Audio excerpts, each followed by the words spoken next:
తెనుగోళ్ళు ఇచ్చిన శిల్పక పండ్లు తేనె మామిడి పండ్లు తీయంగా దిందామె తీరొక్క పండ్లు చిలక నేరేడి పండ్లు కాపంలో ఇచ్చిన మక్క కంకులు అవి పాల కంకులు కాల్చుకొని తిందాము కందికాయలు పచ్చి పల్లికాయలు గుజారి గుజారి మామిళ్ళ కిందో నల్ల మామిళ్ళ కింద కుసుమరోళ్ళేసిన కుందన బొమ్మ అది కుందన బొమ్మ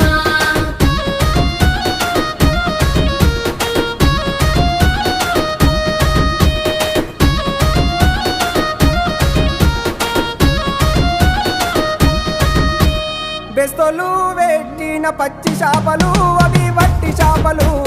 కమ్మంగా